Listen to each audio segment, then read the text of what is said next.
And we're off to Bulgaria. The adventure begins. My friend Tammy and I first checked in at the Chicago airport. As we're boarding this plane, which was way bigger than a plane that I had ever been on, it was a 333. I was really kind of curious, with it being such a long flight, if we would get any extra special things in our seat. And sure enough, we had a pillow, this fun little goodie bag, which had slippers, socks, toothpaste, toothbrush, and earplugs, and an eye mask as well. We also had a blanket that we could cover up with. As a few hours into the flight, they started to do that time change for us. Since it's night, or going to be night on our flight, they dimmed the windows and made it nice and dark, perfect for trying to sleep on the flight as we traveled. We didn't end up using any of our goodies, but I figured I would take them along with us. Here was the headphones. Those actually worked really nice for helping to cancel out some of the noise. And then here was our first meal. So we had chicken and potatoes au gratin, chocolate cake, some really yummy vegetables with the feta cheese. As we got closer to Turkey, we noticed that the sun started coming up, and so I had to get a picture of the sunrise. Now we're on our next flight from Turkey to Sofia. Here is a short clip of a few of the different cities that seem to be tucked up close to the mountains. I thought it was really neat and can't wait to hear about the agriculture. So as we rolled out of customs and out into the area, we were looking for our guide who would be taking us to the hotel. Sure enough, we found him. He had our names. So fun. I got my currency, so now I can do some shopping. It was really interesting to see their bills and that our dollar is equal to 0.61 cents in their money. So the exchange rate was awesome. We found Marty. This is our hostess for the trip. Now to check out the hotel and get checked in. Aren't these always so fun? I found myself running through them just to try to always make sure I didn't get clipped on the heels. But check out this hotel. It is so awesome. It used to be a government building and now transformed into a hotel. So we're going to go check out the lounge and see what different fun drinks they had to offer. But yes, everything is like marble and wood and beautiful. Here's our hotel room. Tammy and I will be sharing a room on the trip, which makes it a little bit more affordable. Again, the floor was awesome. The lighting is so cool. The beds were actually quite comfortable. And the lights are all touchscreen, which is kind of interesting as well. As we venture across the room, check out our little coffee bar. I'll be trying out the coffees here in a few minutes, and then the view. So this was really cool. So you can see part of the hotel and some of the other big buildings here in the area, but I also noticed some ruins. So definitely want to check those out tomorrow and see what we might be missing behind some of these really big buildings. Now for the rest of the room, mirrors on the back side of the bed, which help with the lighting and to make the room feel a little bit bigger. Now for some touring. So I just thought the bricks were so neat. So we were just checking out some of these other restaurants.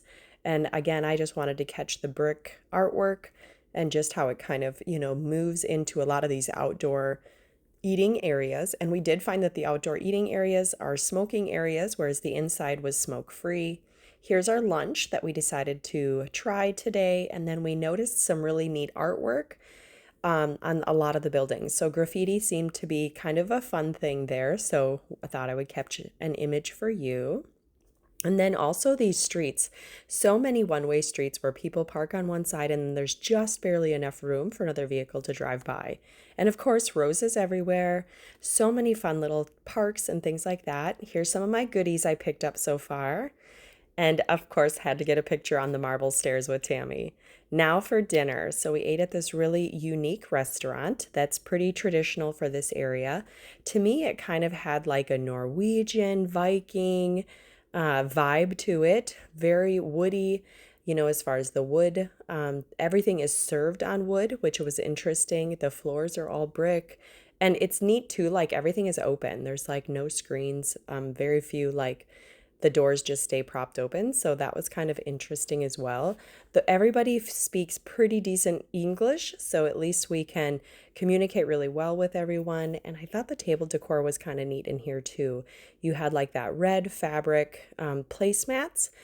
And we were going to go try eating outside, but when we noticed how many people were out there, we decided maybe we want to stay inside in a more smoke-free environment. So now we'll be heading to our table. We're going to go sit out in the back.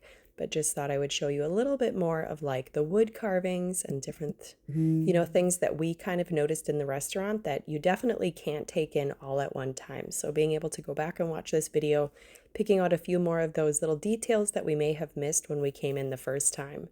And the food, of course, was fabulous. Definitely traditional.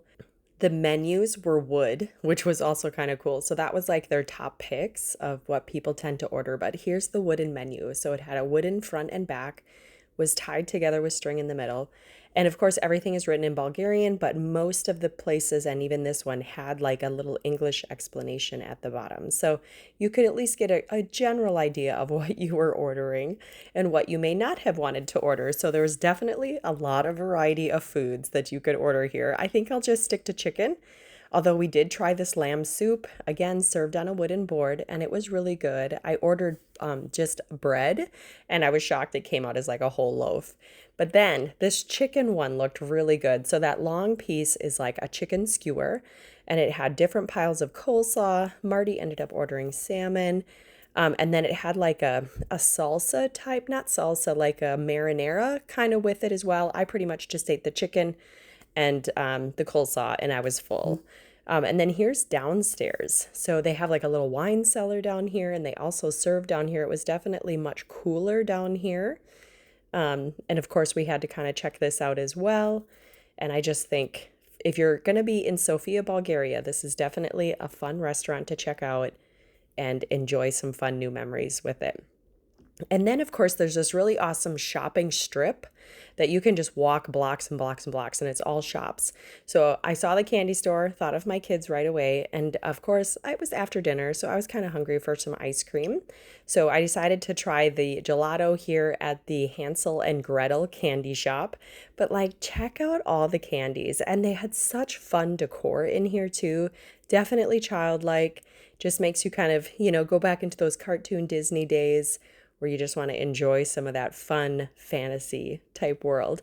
So I did pick up a few treats in here for my kids and can't wait to take them back, and hopefully they enjoy them as well.